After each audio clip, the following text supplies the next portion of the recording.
regarding Moses and the heavy hands. The Torah relates, Shemos 17 and 11, that during the war, when Moshe held up his hand, Yisroel prevailed. And when he let down his hand, then Amalek prevailed. But Moshe's hands were heavy, and Aaron and Chur, who accompanied him, supported his hands. Rashi comments, because he was lax in the commandment of waging war, and appointed another in his stead, Yehoshua, his hands became heavy. We see then that Moshe Rabbeinu should have gone to battle, and when he did not, was punished for his laxity. All of the above reasons why Moshe considered himself unable to join in the actual battle, and not that, God forbid, he was slothful, poses the inevitable question, why was Moshe punished? His hands became heavy for doing something which was seemingly so logical. Rashi answers this question by saying that Moshe was punished for being lax in the Mitzvah, and not for being lax in going out to war. For since the war against Amalek was a Mitzvah, a commandment from God, Moshe should have gone to war, and not entertain any of the thoughts to the contrary, no matter how reasonable or logical. A mitzvah must be such that we will obey, and then we will hear. First, one does the deed without entering into any calculations. And since Moshe was lax in the mitzvah, he entered into calculations as to what was best for the conduct of the war, etc. He was punished. All the above is from Shemos, Parshas, Yisroel, 19th day of Shabbat, 574-1, 1981, at Ribby.org, edited. Rashi commenting on Genesis 17 and 3. And Abram fell upon his face, and God spoke with him, saying,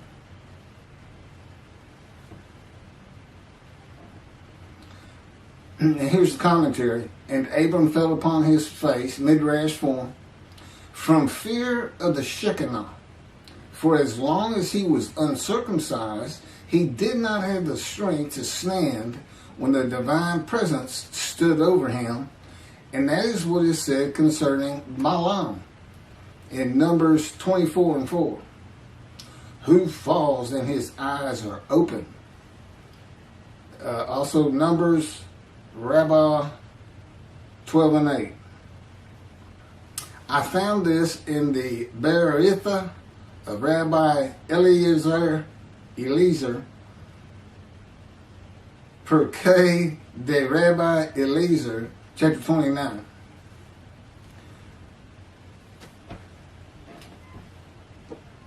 This is verse 6, 7, 8, 9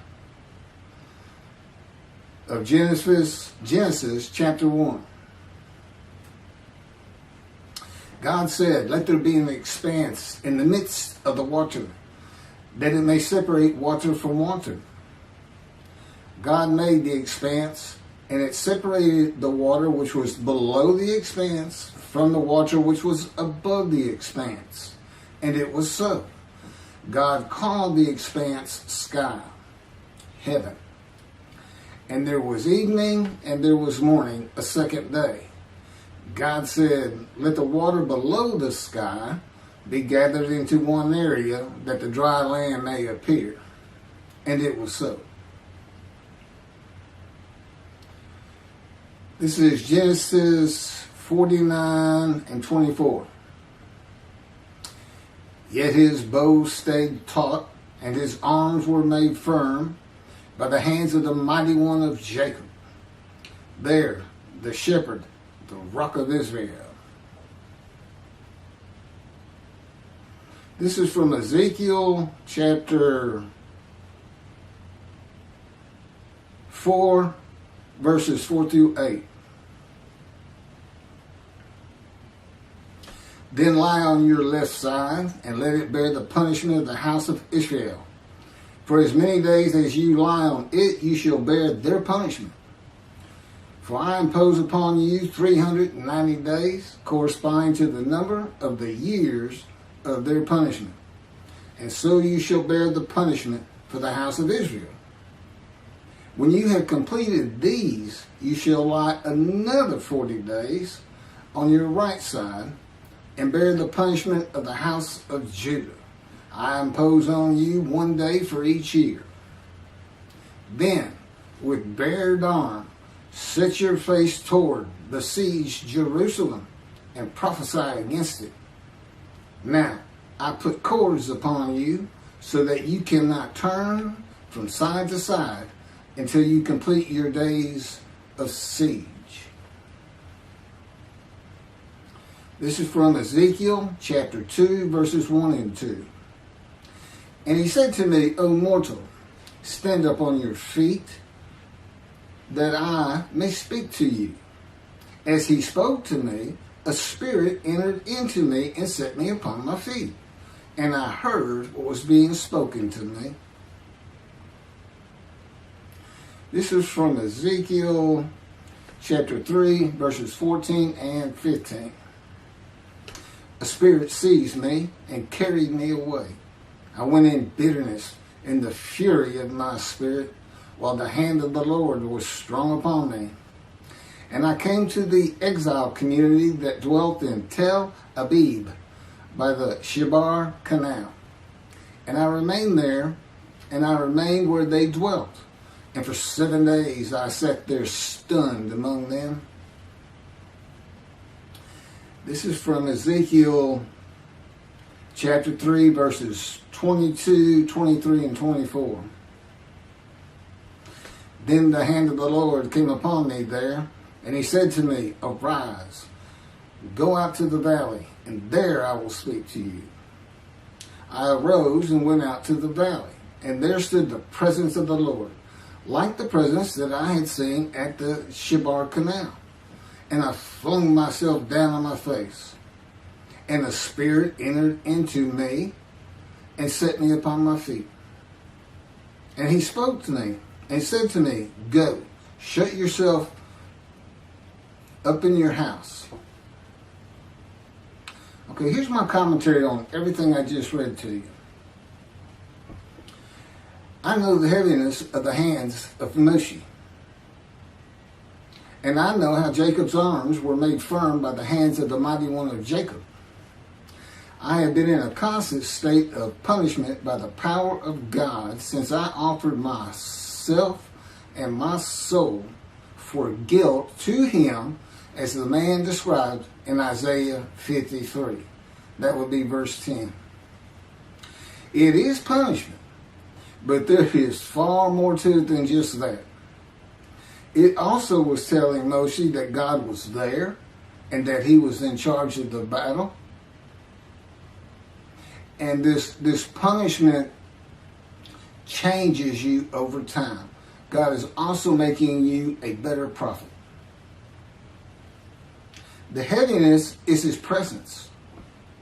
It is what I feel of his very essence, as he would have me experience it. For a man, it can feel like punishment, but there is a positive to it. It tells me after 13 years that he never leaves me. God also has me enveloped in his power. The same cords of his power that God placed on Ezekiel to confine him to his house and prevent Ezekiel from turning from one side to the other for 430 days as he bore the punishment of the houses of Israel and Judah for their sins. It doesn't say sins, but that's what the punishment would be for. Then there's a reference to, the same heaviness that requires the person of the Spirit of the Holy God to set Ezekiel upon his feet. And that's not real explicit. It sounds more like he just fell down or he flung himself down. Well, he may have known it or not known it, But God's slowed me down many times and then lifted me back up. Again, in other videos, you see this mentioned over and over again, the fire refiner. God's boot camp. He's the sergeant and you're the cadet, and he's going to put you through it.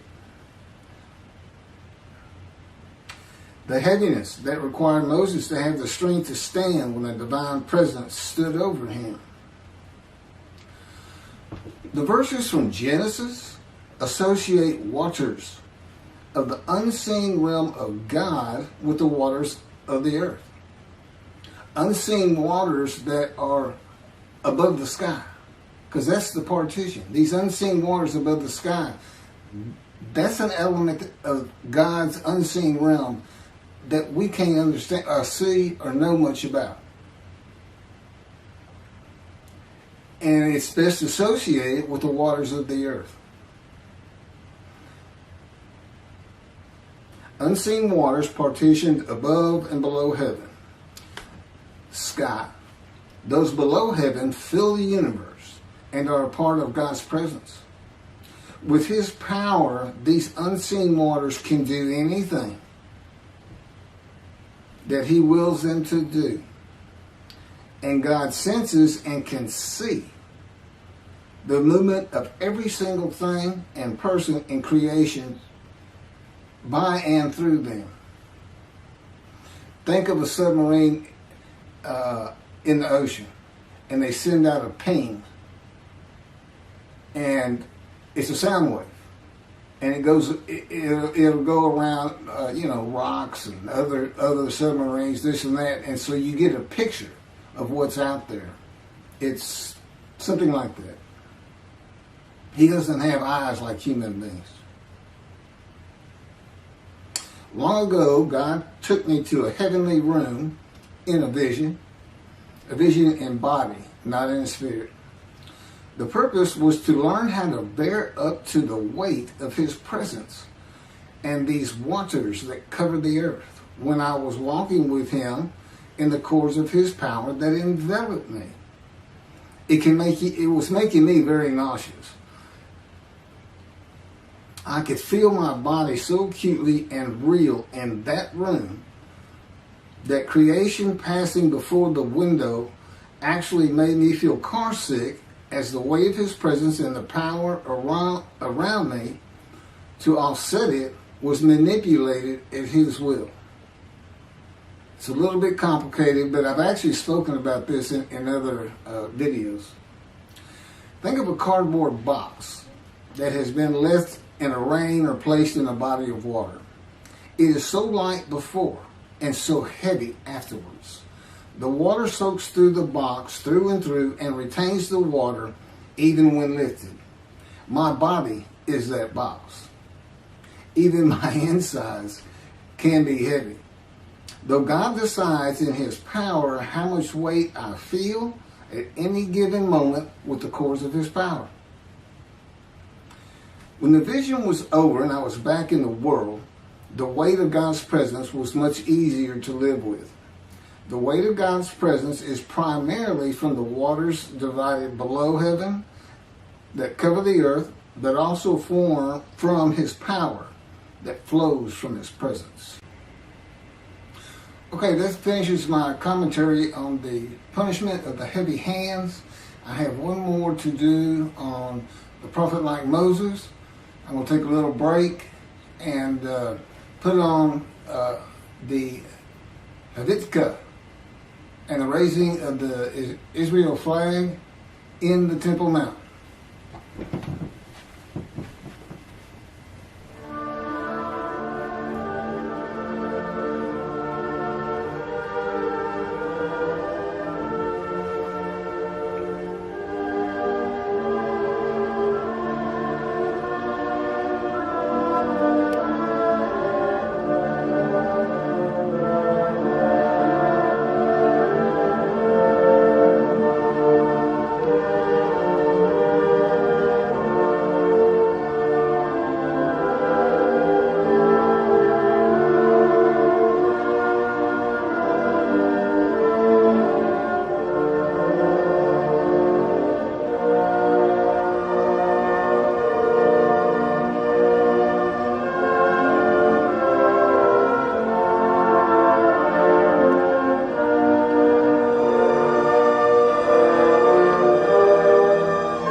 prophet like Moses.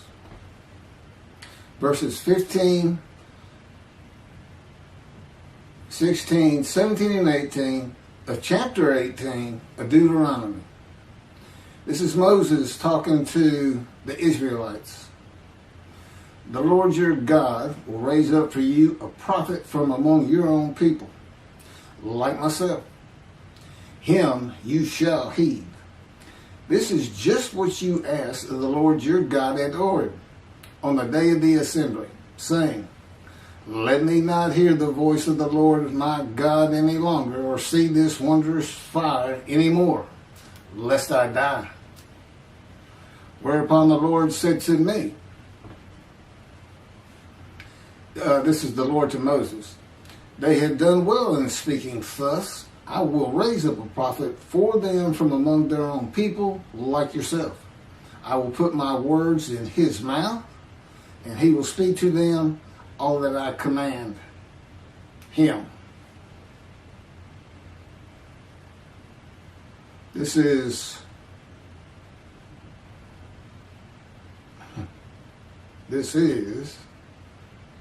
several verses of Exodus, chapter 7,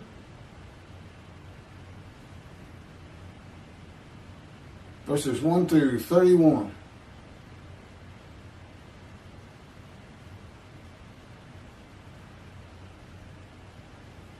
You'll understand why I'm reading this much in it, because I don't have commentary on it.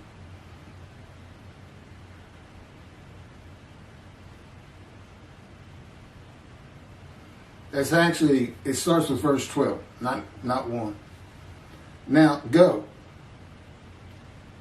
And this is God to Moses. Now, go, and I will be with you as you speak, and will instruct you what to say.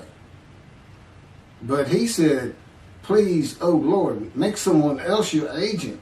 The Lord became angry with Moses, and he said, there is your brother Aaron the Levite. He, I know, speaks readily. Even now, he is setting out to meet you, and he will be happy to see you. You shall speak to him and put the words in his mouth. I will be with you and with him as you speak, and tell both of you what to do. And he shall speak for you to the people. Thus, he shall serve as your spokesman, with you playing the role of God to him. And take with you this rod, which you shall perform the signs.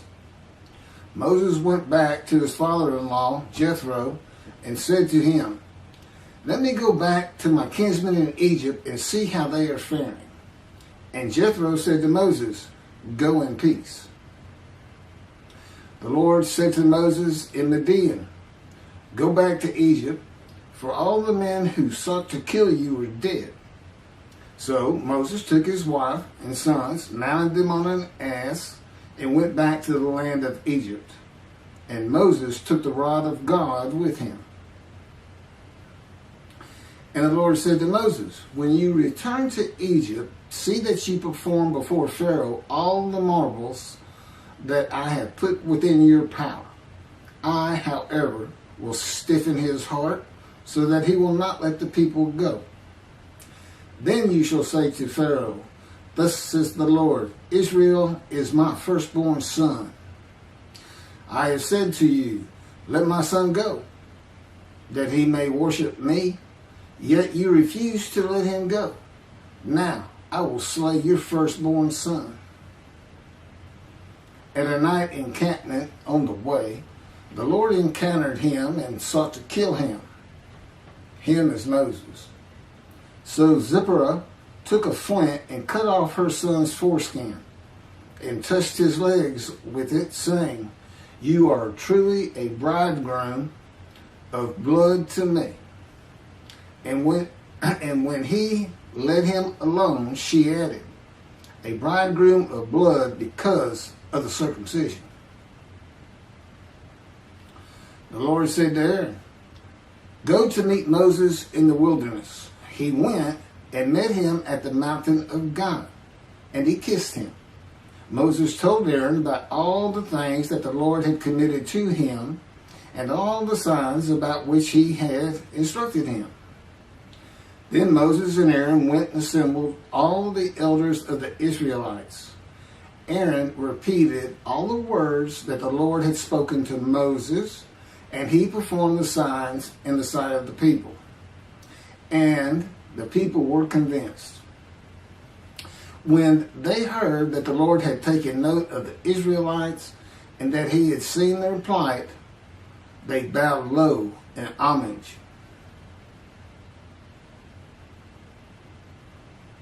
Again, that's verses 12 through 31 of Exodus chapter 7. Commentary. I am the prophet like Moses. For many reasons, but these in particular, for the reasons that, like Moses, I speak to God face to face. God speaks to me as a friend. I converse with God whenever I so wish.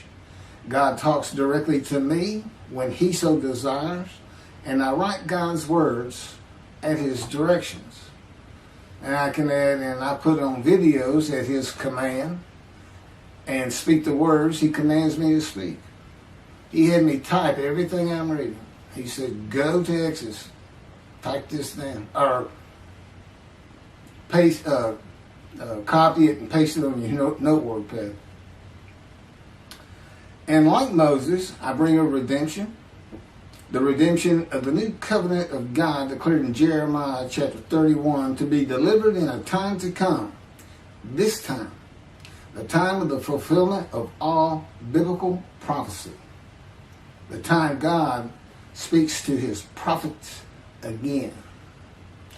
When God said, there's Aaron, even now he is setting out to meet you and he will be happy to see you, God is placing a short vision into the mind of Moses. Aaron and Moses do not meet for many days after this at the mountain of God. It is not a trance-like vision where Moses feels that he is in another place and time away from the world. It is more like an image of an event on television that you remember after you have watched it. A little bit sharper than that. It is a vision that goes more to your mind than to your eye. The image would have been of Aaron walking out of his dwelling place, and together with God's words, he is setting out to meet you. Moses knows that Aaron is on his way where they are to meet at the mountain.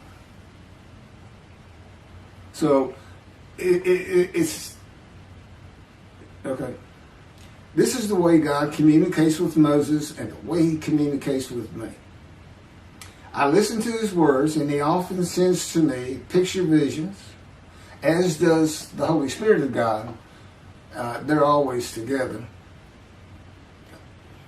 It is not a confirmation of God's words so much as it is a more perfect way to communicate words with pictures. Often it is just picture visions that have instant meaning to me. God says to Moses, I will be with you and with him as you speak and tell both of you what to do. God often tells me what to do and say when I'm talking with another person. But our level of communication is such that I don't have to actually hear him. He can put knowledge into my mind as I speak. He can take control of what I speak. He can take control of my body and mind and put in different words than I would have used. He is always with me. I am a host of the Lord of hosts. That means God dwells with me. Now, the communication with God and Aaron is much more limited than the communication between God and Moses. Moses is to speak the words God gives him to Aaron for Aaron to speak to Pharaoh. And God is telling Aaron what to do with the words, such as when to deliver them and the tone to use. Because God says, I'm going to speak to both of you. But all the words he's speaking are coming from Moses. So that's what will be left. When to deliver them, how to deliver them. God tells Moses that Aaron will be his spokesman, Moses playing the role of God, and Aaron being his prophet, as Moses delivers God's words to Aaron to be spoken to Pharaoh. When Moses speaks the words of God to another person, God is speaking through him, just as God is speaking through me in this video and in all 63 videos that we have prepared over the last month and a week or two. And they're all based on 2 books that he dictated to me as he dictated the Torah to Moses. I had to learn everything first, but every word, every sentence, every paragraph, every chapter are his. The first book is about 285 pages long, but that's with about a 30-page addendum, which is a summary of each chapter in a paragraph or so. And it's called Isaiah 53 in the Day of the Lord. And in that book, what he wanted was for me to never say that I am this man. But reading it, you almost can't escape it. At least the thought is he saying, because it would be things like, how do you know Elijah? Well, he'll know everything you can know about heaven. And I got several chapters that are all just about heaven, things that aren't generally thought of or known. So the implication is there. But now the next book we did is called The Life of God's Righteous Servant of Isaiah 53. And it's my life. It's my life. God didn't speak to me, and I was an atheist for 50 years until I was 50. But he was with me from birth to make sure I fit every verse of Isaiah 53, and particularly wounding. He was wounded. Well, I've got 15 surgical scars, and I've been shot through the abdomen and impaled my right knee on a broken glass bottle, and etc., etc. I was like the most accident-prone person you ever wanted to meet. Little did I know I was being prepared for this time. I'm now 63. And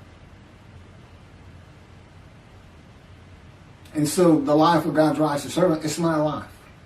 And he dictated that to me. Of course, I didn't have to learn it first. I just had to remember. And he puts remembrance into my mind. I can remember like no other human being on this planet. He can have me not only remember an event, the first time I drove a car, for instance, kissed a girl, but he can bring it back to me as though it's actually happening again. It's not just, I know when I drove a car, I was so excited and it felt so great. No, I feel the excitement. Okay, the ambience of the day. Everything is there. But he can do the same thing when you get shot through the abdomen on a ranch in Texas, like it's happening all over again, just to show me what was really going on that day and what he had to do with it, controlling my perceptions. Thanks for listening.